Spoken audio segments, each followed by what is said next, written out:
आज का topic objective और ऑब्जेक्टिव क्लास में और यूट्यूब चैनल रेनबो क्लासेस पर जुड़ने के लिए सभी को धन्यवाद। और बढ़ते हैं नेक्स्ट भाग में, जिसमें प्रश्न है और प्रश्न को आप लोग अच्छे से ध्यान दे रहे होंगे कि जो प्रश्न है वो प्रश्न क्या है, उस पर बात कर रहे हैं। प्रश्न यहाँ पर है जो सबको नज़र आ रहा होगा प्रश्न कि जो प्रश्न है अमीबा में कोशिका भित्ति का अभाव होता है। चलिए अच्छी बात है, आपको पता होगा कि जो कोशिका होता है उसमें उस तरफ से पदार्थों का अंदर से बाहर और पदार्थों को बाहर से अंदर, क्या पदार्थों को बाहर से अंदर, अंदर से बाहर और बाहर से अंदर जिस माध्यम से होती है उसका नाम मेम्ब्रेन होता है, झिल्ली होता है, वॉल नहीं होता है। और जो वॉल होता है वो बाहरी सुरक्षा प्रदान करता है, प्रोटेक्शन प्रदान करता है, प्रोटेक्शन प्रदान करता है। जो वॉल है उसका काम प्रोटेक्शन है, और अंदर से बाहर, बाहर से अंदर कोई पदार्थ आ रहा है तो उसका नाम झिल्ली है। और ये होता है प्रोटोजोआ में, प्रोटोजोआ में ऐसा माना गया है। और प्रोटोजोआ जो होता है वैश्विक कंडीशन ऐसा इवेंट्स होती है तो प्रोटोजोआ में देखा जाता है कि जो झिल्ली होती है उसमें पदार्थों का आवागमन होती है। तो जो अमीबा होता है उसको यदि हम लोग सर्च करेंगे, देखना चाहेंगे तो आखिर एक किसमें आता है, तो यह स्पष्ट हो जाएगा कि ये प्रोटोजोआ में आता है। तो प्रोटोजोआ में मेम्ब्रेन की मुख्य रूप से ये जानकारी हुआ। इसके बाद हम लोग बात करना चाहेंगे तो जो इसका जो नेक्स्ट भाग होगा वो नेक्स्ट भाग होगा, उस पर बात करेंगे। तो अमीबा में द्विखंडन के समय डीएनए का मुख्य रूप से सबसे पहले आप लोग को देखना है कि डीएनए का विभाजन होता है ना। DNA deoxy ribo nucleic acid है, तो डीऑक्सी राइबो न्यूक्लिक एसिड इसका फुल फॉर्म हो गया, ठीक है। और इसलिए आपको ये देखना होगा कि अमीबा है, द्विखंडन के समय डीएनए का विभाजन होता है। कहाँ? साइटोप्लाज्म में, कुटपाद में, केंद्रक में, रिक्तिका में। तो बात यहाँ पर करते हैं, समझने वाली बात हम लोग करते हैं ना।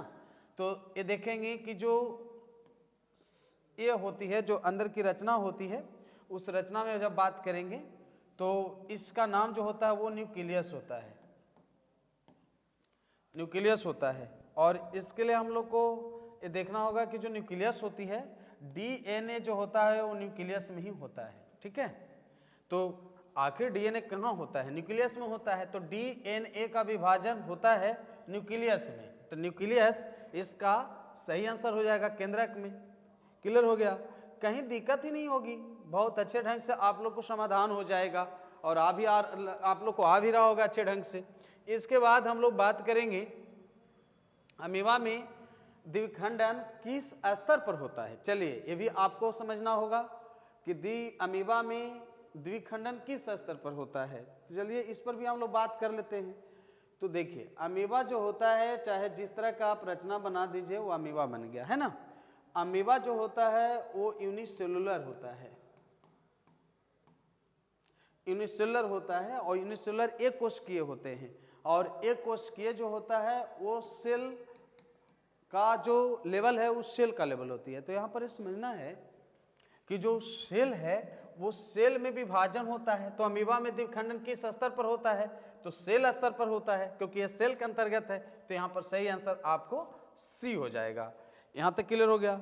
इसके बाद आप लोग को ये चलना होगा अमीबा में। चलिए अमीबा में द्विखंडन का परिणाम होता है। चलिए अब हम आप लोग को असमान संतति, अब यहाँ पर ये देखना होगा कि ऐसी स्थिति में जो हम लोग बात करेंगे वो ये देखना होगा समान संतति, उत्परिवर्तन संतति, निर्जीव कोशिका। अब चलिए तो यहाँ पर ये देखना होगा कि क्या क्या चीज़ बता रहा है टॉपिक। इस टॉपिक को हम लोग देखना चाहेंगे। तो यहाँ पर अमीबा में द्विखंडन का परिणाम होता है, परिणाम होता है द्विखंडन में। आप ही लोग बताइए कि द्विखंडन में, हम थोड़ा सा आप लोग को हेल्प कर देते हैं बता करके कि देखिएगा होता क्या है कि ये जो अमीबा है ये इस तरह का रचना है, ठीक है, और अमीबा जो है इस तरह का रचना है, और इस तरह से आपको पता होना चाहिए कि इसका जो न्यूक्लियस होता है वो थोड़ा डेवलप कर जाता है, ठीक है, आपको ये देखना होगा। और इस तरह से जब न्यूक्लियस होता है इस तरह का, तो ये देखिए दो भागों में टूट गया, ठीक है, ओके हो गया, ये दो भागों में तो टूट गया। तो यहाँ जब टूट गया तो ये कहलाता है डाउटर सेल, ओके। अब डाउटर सेल कहलाएगा पुत्री कोशिका, और पुत्री कोशिका जब बना ना, तो पुत्री कोशिका बना चूंकि अमीबा से बना, तो एक अमीबा से दो अमीबा बना, तो इससे इसमें क्या होता है, सिमिलरिटी आ रहा होगा, है ना, सिमिलरिटी। आप बताइए, तो सिमिलरिटी जब आ रही है, तो सिमिलरिटी जब आ रही है, समानता आ रहा है, तो जन्म लेने वाले जो अमीबा है वो तो समानता दर्शा रहा है ना, और वैसे समानता जब दर्शाता है तो इसे क्लोन भी कहते हैं, याद रखिएगा, क्लोन इसका नाम हो जाएगा, CLONE, ठीक है। तो एक अमीबा से दो अमीबा बनता है जिसमें समानता पाया जाता है, तो समानता का स्थिति जो होती है वो क्लोन कहलाता है, और क्लोन को हम लोग एक पुंजक भी कहते हैं, एक पुंजक कहते हैं। तो यहाँ पर आप सब लोग को ये जानकारी हो गया कि ऐसे स्थिति में इसका सही आंसर जो होना चाहिए वो विल बी राइट आंसर होना चाहिए। यहाँ तक हो गया, क्योंकि समानता को दर्शाता है, बहुत अच्छे से आप लोग को आ जाएगा। अमीबा में बहुखंडन सामान्यतः कब होता है, चलिए यहाँ पर देखना है कब होता है अमीबा में बहुखंडन।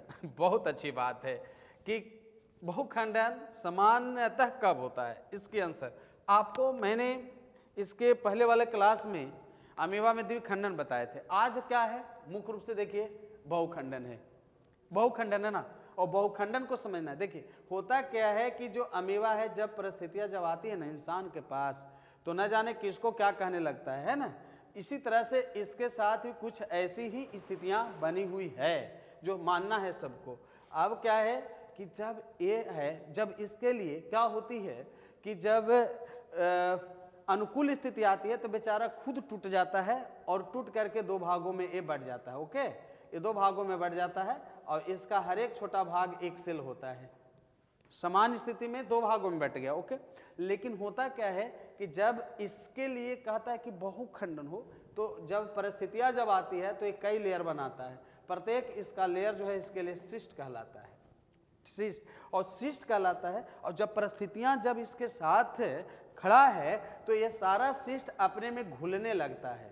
जानते हैं कब? क्योंकि जब इसके लिए, अब जैसे आप बरसात आने से पूर्व आप खाना पीना का साधन रख लेंगे, और बरसात का मौसम, वर्षा रुक ही नहीं रहा है, तो घर में जो रखेंगे सामान उसी को तो कई दिनों तक खाएंगे ना। हाल वही है कि जब अमीबा को जब परिस्थितियां आती है तो उसको जो लेयर होती है वही लेयर उसके लिए भोजन बन जाता है, और वही लेयर उसके लिए पोषण बन जाता है। तो लेयर तो गल गया, और लेयर गलते ही इसका केंद्रक है जो कई खंडों में बट जाता है। तो चूंकि इसका जो लेयर है वही उसकी पोषण बन रहा है, तो इस समय इसके लिए अनुकूल स्थिति नहीं है, इस समय इसके लिए विपरीत परिस्थितियां हैं। और विपरीत परिस्थितियां में यह जो इसका जो सिस्ट है, जो इसका भाग है, जो परत है, वह परत क्या हो जाता है, उसका पोषण बन जाता है। पोषण बनने में क्या होती है कि वो उसका पोषण बनने में उसका केंद्रक कई खंडों में बंटने लगता है। फिर से इसको समझिए, कहने का मतलब यह है कि जब अमीबा के अनुकूल स्थिति होती है तो इसका केंद्रक दो भागों में बट गया, तो द्विखंडन हो गया। जब इसके लिए प्रतिकूल स्थिति रहती है तो कई आवरण बनाता है, और प्रत्येक आवरण इसके लिए पोषण बन जाता है, और केंद्रक अब कई खंडों में बट जाता है। एक कब? जब प्रतिकूल दशा रहती है तब। तो इसलिए सही आंसर इसका will be right answer, yes. इसके बाद आपको देखना है 17 में, अमीबा में बहुखंडन किस संरचना के अंदर होता है। चलिए यहां पर आ गया, अभी हमने बताए थे कि जो इसके बहुखंडन है ना, ए क्या, और प्रत्येक इसका लेयर जो है सो सिस्ट कहलाता है। मैं सिस्ट पर तो मैंने कई दिनों से बात कर रहे हैं ना, आपको सोचना है। और इसमें इसका जो केंद्रक है कई छोटे छोटे केंद्रकों में कच्चर पच्चर हो जाता है। अब बताइए, तो ये जो लेयर है ये क्या चीज, लेयर है, सिस्ट है। तो आप लोग सही उदाहरण, क्योंकि मैं जब 2-3 प्रश्न पढ़ा लेता हूं ना, तो उसके बाद आपको कई ऑब्जेक्टिव सही होने लगते हैं। तो उसी तरह से यहाँ पर जो सिस्ट है, वो सिस्ट के अंदर में ही केंद्रक कई खंडों में बट गया। तो इसका सही आंसर क्या होगा? ये तो बिल्कुल सही, सिस्ट आ गया है कि नहीं। अब इसके बाद हम लोग बात करेंगे नेक्स्ट प्रश्न का, अमीबा में द्विखंडन का प्रमुख क्या लाभ पूछा है, देख लीजिए अच्छा से प्रश्न देख लीजिए अच्छा से, देखिए आप लोग, है कि नहीं। अब बताइए, अब कई खंडों में केंद्रक बढ़ जाए, कई खंडों में केंद्रक बढ़ जाए, है कि नहीं, कई खंडों में बढ़ जाए और प्रत्येक इसका छोटा भाग एक अमीबा हो जाए, एक अमीबा हो जाए, है कि नहीं, तो बहुत सारा भाग में बट गया, तो इसका बताइए संख्या ऑटोमेटिक बढ़ जाएगा और ये भी आपके लिए सही आंसर हो जाएगा। 19 नंबर का प्रश्न का जब बात करेंगे, 19 नंबर पर बात करेंगे, तो आप लोग देखिए प्रश्न को अच्छे से देखिए। और हम ऑफलाइन और ऑनलाइन दोनों में बेहतर पढ़ाई करवा रहे हैं बच्चों को, इसलिए बच्चे चाहते हैं कि जुड़ करके पढ़ाई करें अच्छे से, सर से यानी पढ़ना चाहेंगे तो अच्छा ही हम करेंगे लाइफ में, तो इसलिए बच्चे को चाहिए कि अच्छे से वो पढ़ाई करें कंसेप्ट क्लियर करने के लिए। अमीबा में बनने वाली संततियां होती है, चलिए हाँ अभी बताए थे कि जो संततियां इसमें बनती हैं उस संततियां क्या कहलाती है। तो यहां पर ये देखना है कि ये देखिए, ये देखिए, ये देखिए, ये जब बनेगा इससे तो ये तो क्लोन कहलाएगा, क्लोन कहलाएगा ना।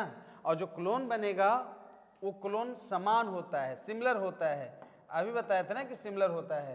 तो जब यानी बताइए जब ये सिमिलर होता है, यहाँ पर ये जब ये सिमिलर होगा, समान होगा, तो आखिर उसे एक पुंजक कहेंगे। और इसका सही आंसर सी लगा देने में क्या दिक्कत, कोई दिक्कत बिल्कुल नहीं दिक्कत। तो आप लोग सेशन में जुड़े हैं तो आप कमेंट भी कर दीजिए, लाइक भी कर दीजिए, ताकि सेशन और भी आपके लिए मशहूर बन जाए। इसके बाद 20 नंबर का प्रश्न देखिए, है ना, और अमीबा में अलैंगिक जनन का उदाहरण है। चलिए, अमीबा में अलैंगिक जनन का दो भागों में बढ़ जाना, द्विखंडन, इसके लिए आपको क्या सोचना है, हम टाइम आपको लेंगे तो भी अच्छा नहीं होगा आपके लिए। अमीबा की आकृति कैसी होती है, चलिए हम बताए थे कि जो एक कोशिकीय होते हैं, यूनिसेलुलर होते हैं, तो यूनिसेलुलर जो होते हैं, जो एक कोशिकीय होते हैं, वो होते हैं इंडिफिनिट, अनियमित आकार के होते हैं, अनियमित होते हैं, अनियमित। कोई भी आकार बना दो, कोई भी आकार बना दो, उसके अंदर में केंद्रक डाल दो तो वो हो जाता है अमीबा। तो इसलिए आपका सही आंसर क्या होगा, डी हो जाएगा, है नहीं, इसके लिए सोचना नहीं है। लास्ट प्रश्न आज के लिए होगा सेशन का, अमीबा में भोजन ग्रहण के लिए प्रयोग होता है। चलिए आप लोग को हम पहले ऑप्शन दिखाएंगे, उसके बाद बताइएगा, है नहीं।